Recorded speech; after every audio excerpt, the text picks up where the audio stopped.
Welcome to the dugout. Yeah. The intention was to arrange my hair, on set, because it reminds me of a certain Arsenal player that touched his hair more times than he touched the ball during their game against Manchester United. One game. Remember,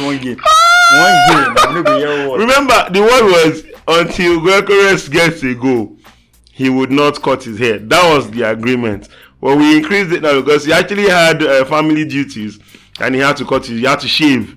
So right about now. But Gyökeres has scored after that, yeah. He scored where? He has scored. Scored when? He has Until Gyökeres scores 5 goals before he will shave. And if he does it, don't worry. I will come on this same podcast. Don't worry, you go score hat-trick this weekend. Welcome to the dugout. My name is Theophilus Osagi Agbola. My name is Adetola Oluwase. Remember to like, share, and subscribe to the channel. Okay, so what a week. What a week, how? What a week. From the beginning of this. Funny thing is, Man U fans really actually think that they played so incredibly well this weekend against Arsenal. They played fine, yes, they played better than Arsenal. But let them. Okay. To Man U fans, it's like they think that that this is something that they haven't seen before. Mm-hmm. Man U drew Liverpool last season. Yeah. Man U beat Man City last season. Yeah. Arsenal didn't win at the Strategy of Dreams last season. Yeah. So we've seen Man U step up against big teams. But when it matters against the smaller teams, it's where they seem to falter. Exactly. Yeah. And you can say sometimes the way they play favors them when they play against teams like Arsenal, where they have to sit back and counter. But the difference with this game was that Arsenal gave the ball away so many times. So that gave United I agree with what you are saying. I think for the first time in a very long time, I agree with what you are saying. Man U know how to turn up when they play against tougher opponents in quotes. It's almost as if they have a point to prove. But when they are required to beat the smaller teams like Fulham, Nottingham Forest, then you begin to see them play football as if they are not paid. But I think it was more of an indictment on Arsenal's performance on the day than Manchester United. I expected that from Man U. In fact, I didn't expect Man U to lose that game. It's rather unfortunate that they couldn't get something out of it. But I think Arsenal should have stepped up. And you're going to say something about Fulham. Arsenal did step up. Did they? Yes. The defense stepped up. Clean sheet. Rhea stepped up. Saliba, Gabriel stepped up. Calaferi scored the only goal.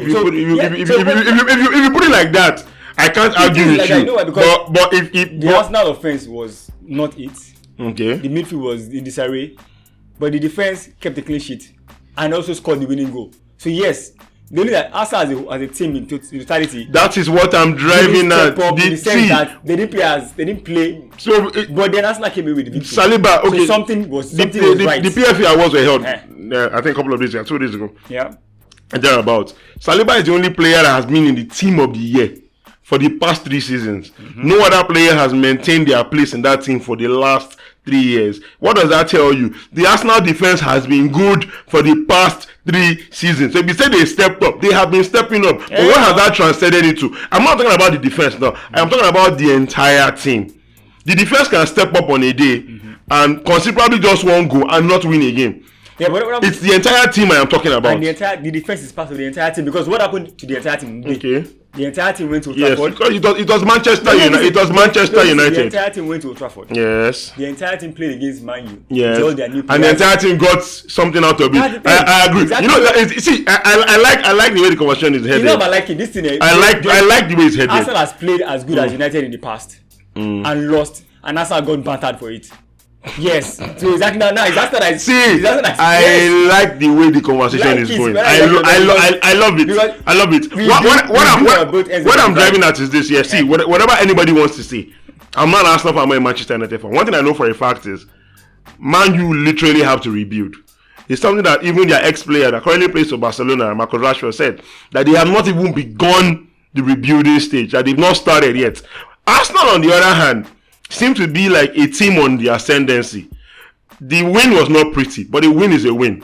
But what I'm only saying is, and I don't know if Tola accepts this or decide that a win is a win and he doesn't care. It's still good. I like that mentality. What I'm saying is, it might not necessarily take you all the way. Because there are certain games whereby you need the entire team to step up, not just one part of the team. He worked on the day against Manchester United. Does not mean it to work in other games. But hey, I'm an Arsenal fan. One thing I'm happy for about Arsenal is the fact that they have gone on to steal somebody's babe. Tola, how did you pull it off? Mr. Steal your woman. Steal your girl. Steal your girl. How did you guys pull it off? I don't know. You know, yesterday when I opened Twitter and I saw it's on. Because I actually just I'd saying since we didn't get, we got the midfielder, we got the defender, and then we got Gyökeres, which was like whatever they said last night, needed the striker and everything. So I was like, okay, the left wing is not so solid right now. Yeah. I mean, we saw it in the first game. Saka had to switch to the left wing at some point in the game when Noni Madueke came on and all that. So when the transfer window is going to be short in like a week or thereabout. Yes. So I'm like, okay, well, we don't get easy. This is what we're working with, and all of a sudden, it's on. Before you know it, less than an hour after, here we go. What's happening? Yeah. So it is a sweet deal because first of all, buying the Arsenal to Tottenham banter back and forth. Eze is a fantastic player. Yeah, he is. Nobody can deny that. Nobody can tell me that Eze is not, at least in the league right now, top 10 in that position. If you don't, I would say it's top 5 in that position, but at least you can argue top 10 in that position. I can say top 5 as well. Exactly. I So agree, yeah. he's a fantastic. In what position, please? I'm driving at something. In the attack. Attacking midfield. Attacking midfield, yeah. Okay. Because attacking midfield goes through. That is Saka, Martinelli, so and Odegaard. give me your Arsenal lineup with Eze in this right now. As it is right now. Yes. Well, I want to force Eze into that team, so which means Martinelli has to go. That's basically it. You know, it's going to be Zubimendi, Rice, and Odegaard in the middle. Saka definitely stays, Gyökeres, and Eze. Okay. So which means Martinelli definitely got. So I watched Eze all through last season, and he predominantly played behind the striker. Yes. Predominantly played behind the striker. He's a footballer, and he, like you said, I understand the agenda of attacking player playing across board. But you and I know, if you say he was top 5 in the league last season, he was definitely ahead of Odegaard as an attacking midfielder last season. Oh yes, he played better than Odegaard last season. Everybody knew that Odegaard was in it. So, but somehow I understand Odegaard being the captain. He's not coming to bench the captain. And I get that. I get that. 100%. I'm only saying that there are some problems that coaches like to have, and that's the problem with selection.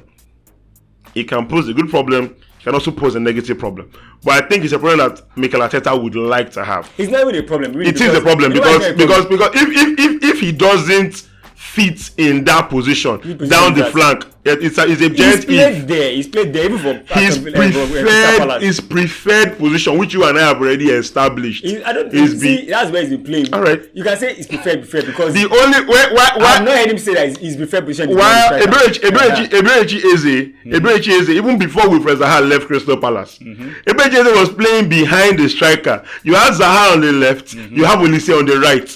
Every single time I watch Eberechi Eze play, that number 10 role, he makes it his own. If you say now that he wants to go to the flank in Arsenal, I'm not. No, you are saying that's where you would play him. No, of course not. No, you are not Arteta. Right, but I understand. What I'm saying is, time comes. There are certain times that comes that a coach needs to know when to put certain players on the bench and start certain players. I'm not an Arsenal fan. I am a football fan. Relax. I'm not insinuating anything because one thing I know. You've never played one game for Arsenal. See, one thing I know for you. You're hinting that probably Odegaard is going to be dropped for him. I'm not hinting. I'm saying it in front of the camera for everybody. I'm not hiding it. No, you've not said it. Odegaard should have even been dropped for 1 year last season. That is me. That is my own take. I'm not hiding it. No, you not said before. Tola, throughout last season, and I will hit my chest on this one anywhere. Odegaard had a poor last season, and even Arsenal legends like Tony Adams have come out and said that if Arsenal would make it as a team that will win trophies, he doesn't believe that Odegaard is the captain that will lead Arsenal there. It's somebody's take. Odegaard could step up to. That was not about Odegaard's play. It's talking about Odegaard being a captain. That's the thing. It's not just being about being a captain. His performance. Not about performance. Odegaard had a horrible performance. Horrible. Calm down. No, I'm driving. On a deep. Okay. If you listen to him, what he said about Odegaard being a captain is that Odegaard is not vocal. He was saying about being a captain, not a player. So Odegaard not being vocal. He doesn't talk to players on the pitch. That's Tony Adams. Odegaard is not vocal. Odegaard was not. He did not perform well last season. I'm not changing my stance. As poor as Saka was, which was even down to the fact that he was injured most of the time. The moment he got back from his injury, it was the same Saka of old. See, I'm not saying that Odegaard cannot step up. He's a fantastic footballer any day, anytime. What I'm saying is that on current form, barring the fact that he's the captain of Arsenal, if I were to pick who should start in that position as a creative midfielder in that Arsenal team, I would not pick Martin Odegaard ahead of Iberichi Eze. It is my take. You guys can have, and you might disagree or whatnot. It will not be. Captains have been dropped in the past. Mikel Arteta joined Arsenal, and not long afterwards, he dropped Aubameyang. It was not a new thing. So, and Aubameyang was the last Arsenal captain that won the title for Arsenal. But hey, that's by the way. Congratulations for stealing Tottenham. How did it feel? What feel? That Tottenham getting one over them again. I didn't feel anything. That's not true. Yes, that is do not speak to Europa League winners like that. I will not take that from you. Europa League winners. I read Champions League. I beg you. Conference League winner and I go World Club Cup. Made a huge Europa League. If Tottenham was there, the party would have won the World Club Cup. No, they'll be there in the next 4 years now. So are you sure they'll be there? They've already won. I know. So we need Europa Cup. I think we need to see the criteria that FIFA will drop for qualification. League winners and Champions League winners. Yes, and then they use coefficients as well. Anything, things could change. I mean, exactly. Tottenham could win the Champions League. You know. They beat the final before now. We are wishing the best of luck. Let's see what will happen. But like I said, Spurs they are a small club. You do not see Arsenal and Spurs, and you tell me that Spurs. So like you always put me on the spot. I want to put you on the spot right now. If given the opportunity based on their form, who would you have play in that position 10? Eze or Odegaard? For Arsenal, who would you prefer? For Arsenal right now, I see prefer Odegaard. Odegaard, all right. You know why? Because he's done it. Yes, he lost form last season, but he's done it. Okay. So it's not like I'm going to say because of one season. Who is in better form as a 10 right now? Better form? Yes. But the season just started and you can't say. The thing is, the last game, Odegaard was our best player on the pitch. Okay. Going forward. So if you are saying this is the new season, okay. That is because the last game too that they played, I mean, Eze had the free kick that went in. I don't know why you got chopped. Tola just wants to be politically correct. But it's all good. You told me to pick already picks now. It's all good. You said pick one. Iberichi Eze, I'm so happy for him. I've been of the opinion that I think he was in the team of the year last season for PF if I'm not mistaken. He's a fantastic footballer.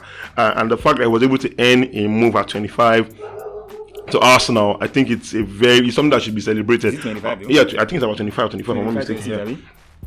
Unfortunately, he didn't represent the Super Eagles of Nigeria, but all well and good. I'm really hoping that he's able to carry the form from last season into this season, play well for Arsenal, even if he means a couple of domestic trophies. You know, that will not be. I can't wish Arsenal anything in Europe. No, I compete there.